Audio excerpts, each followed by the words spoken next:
नमस्कार दोस्तों, हमारी आज की कहानी है स्कूल बस आ गई। ध्यान किधर है तेरा? नायरा राधिका को हिलाते हुए बोली। अरे सॉरी, चलो परी राहुल, लंच कर लेना स्कूल में पूरा। राधिका ने अपने बच्चों को बस में चढ़ाते हुए कहा। पिछले 2 दिन से देख रही हूँ, सड़क के दूसरे छोर को क्या देखती रहती है? मानवी ने सोसाइटी के गेट से अंदर आते हुए कहा। नहीं, वो सामने रोज एक बुजुर्ग आंटी एक बोरा सा लेकर इतनी सुबह थोड़ी सब्जी लेकर बेचने बैठ जाती है। मैं सोच रही थी, इतनी सुबह इतने बुजुर्ग लोगों की क्या मजबूरी रहती होगी जो निकल जाते हैं रोजी रोटी के जुगाड़ में। राधिका ने एक गहरी सांस लेते हुए कहा।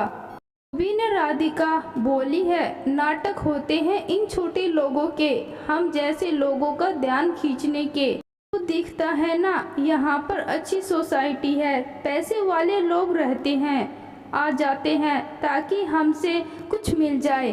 तू ज्यादा मत सोचा कर, बहुत चालाक होते हैं ये लोग। मानवी ने अपनी समझ के अनुसार जवाब देते हुए कहा। मुझे नहीं लगता इतनी ठंड में सुबह के 6 बजे। बस इतना कह के राधिका अपने घर की तरफ मुड़ गई। अगले दिन सुबह बहुत ठंड थी।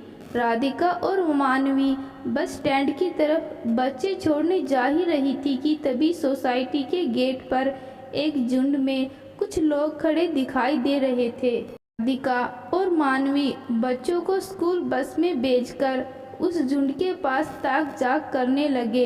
देखा तो वही बूढ़ी औरत सड़क पर गिरने के बाद भी सब्जियां उठा रही थी।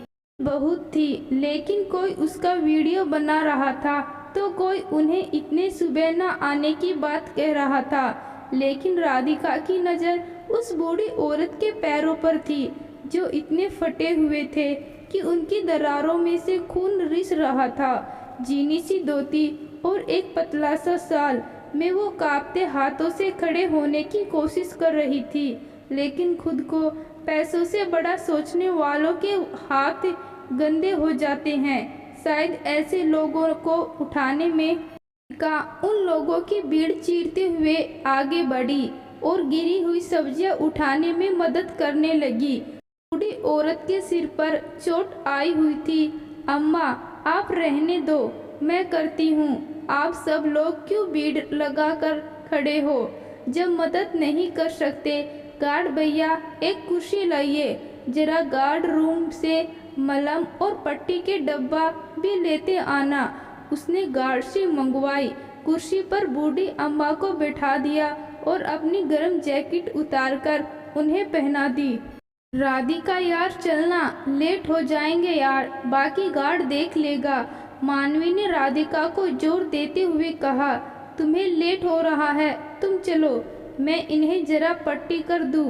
राधिका की ये बात सुनकर मानवी अनमने मन से वही खड़ी रही। तुम खुश रहो बेटी, ठंड बहुत है ना, पैर बढ़ ही नहीं पा रहे थे, ऊपर से कोहरा लगा था, गाड़ी दिखी ही नहीं, बचने के चक्कर में गिर गई बेटा। अपने कांपते हाथों से राधिका के हाथों पर स्पर्श करते हुए बोली, एक टिस के साथ। शायद उन्हें दर्द हो रहा था। हल्के से पट्टी बांधूंगी, दर्द हो तो बता देना। आप इतने सुबह मत आया करो, इस उम्र में बाहर नहीं निकलना चाहिए। राधिका ने जैसे बातों में अपने मन की बात कह डाली। इस उम्र में कौन बाहर निकलना चाहता है बेटा? मेरा आदमी तब मर गया जब मेरा बेटा 2 साल का था।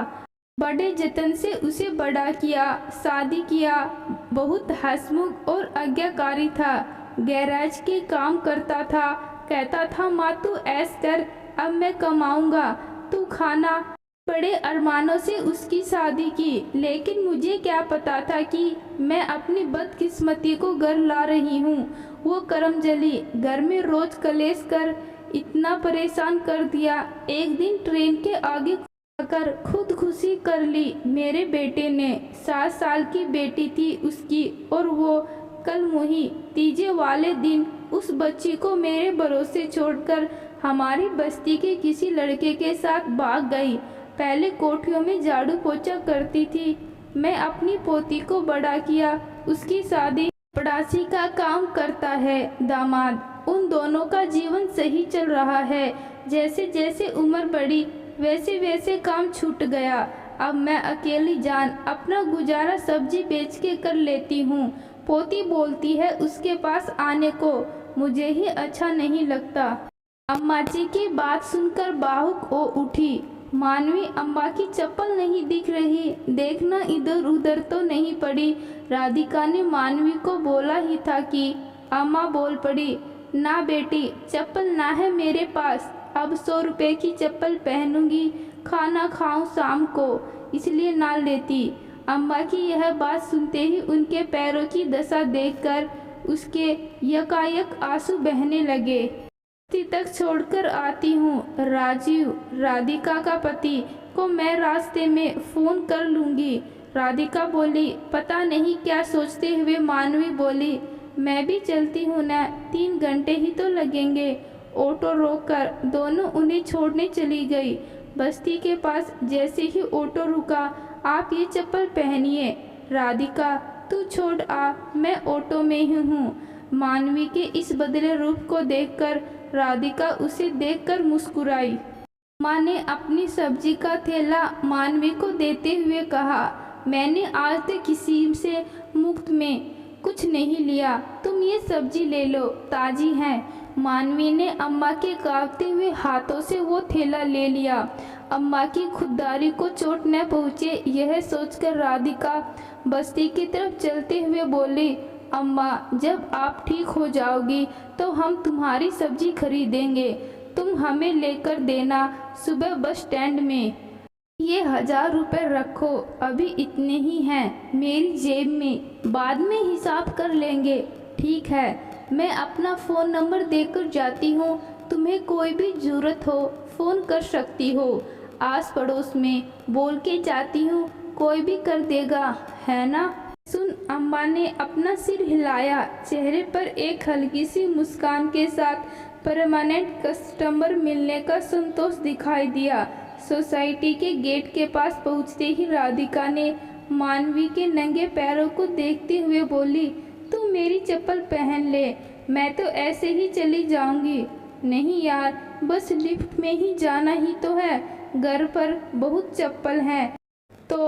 लेकिन तुझे सच बताऊं, पता नहीं क्यों मेरे दिल में आज जो एक खुशी महसूस हो रही है इन नंगे पैरों में, आज तक महंगी से महंगी फुटवियर पहनने से नहीं हुई। कुछ अजीब सा एहसास है। मानवी राधिका को अपने मन की बात बताते हुए लिफ्ट की तरफ चल दी उसके साथ, क्योंकि आज तुमने अपने अंदर उस इंसानियत को महसूस किया है जो कहीं किसी कोने में सो गई थी।